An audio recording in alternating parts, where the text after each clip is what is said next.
If your sales forecast is just a guess, you're not building a strategy. You're just hoping for the best. And hope is not a plan for growth. In this video, I'll show you how to create accurate, data-driven sales forecasts that help you scale faster, hire smarter, and make better business decisions. Most business owners think of a forecast as a financial projection, but true sales forecasting is different. It's about predicting what your sales team will actually deliver based on real data, real behaviors, and real sales cycles. When you get it right, sales forecasting becomes a powerful tool for planning growth, hiring intelligently, and allocating resources properly. When you get it wrong, it leads to missed targets, bad hires, and a whole lot of frustration. So how do you forecast sales the right way? First, let's look at 3 of the most common mistakes companies make when it comes to sales forecasting. The first mistake is confusing business forecasting with sales forecasting. Business forecasting is about projecting company-wide revenue and expenses. Sales forecasting focuses specifically on what your salespeople will actually sell. The second mistake is assuming that hiring more sales reps automatically equals more revenue. Adding more people does not automatically mean multiplying results. And the third mistake is relying on gut feelings instead of real numbers. If you're just picking a number that sounds good, you're setting yourself up for missed goals and bad planning. So if this is what not to do, how do you build a forecast you can actually trust? Let's walk through 5 key steps to creating accurate sales forecasts.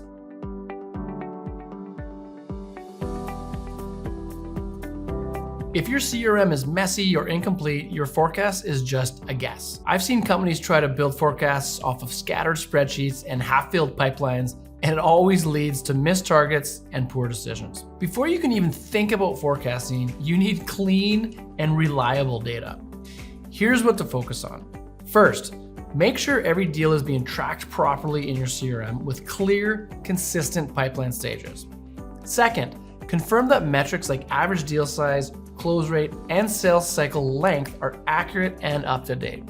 And third, track both leading indicators like meetings booked and lagging indicators like revenue closed so you can actually spot trends and patterns. Once your data is solid, then you can start thinking about what's realistic to expect from your team.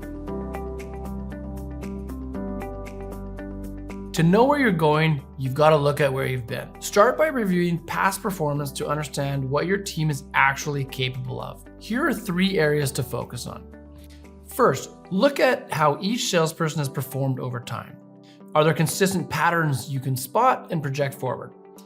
Secondly, analyzing overall team results, especially from similar seasons or market conditions. And third, factor in ramp-up time for new hires. Most reps won't hit their stride right away, and your forecast needs to account for that.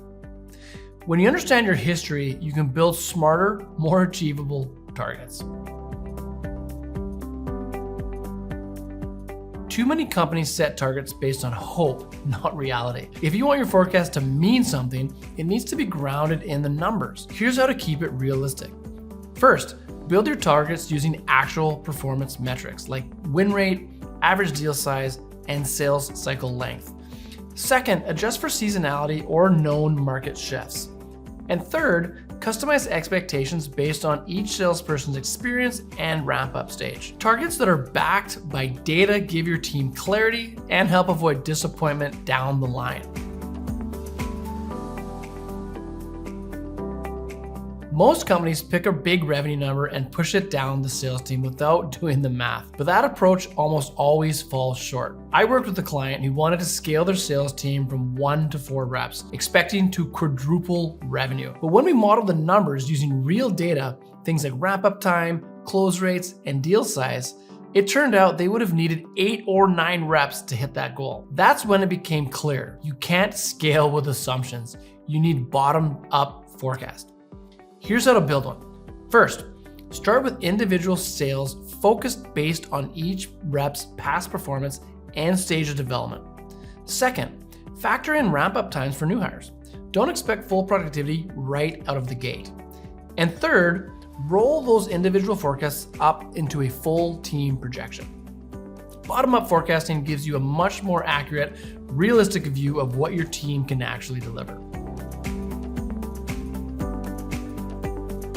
Even a great forecast needs tuning. Things change, your team, your market, your pipeline. Here's how to stay sharp. First, check forecast accuracy every month or quarter. Second, compare forecasts to actual results and look for gaps. And third, adjust your assumptions based on what you learn so your forecasts improve over time. Forecasting isn't just about perfection. It's about using real inputs to make smarter decisions, reduce surprises, and grow with confidence. Let's quickly recap the 5 steps to create a forecast your team can trust. First, start by cleaning up your CRM and sales data so you're working from a solid foundation. Second, analyze historical performance to understand what your team is realistically capable of. Third, set targets that are grounded in real numbers, not wishful thinking. Fourth, build your forecast from the bottom up based on individual rep performance and wrap-up time.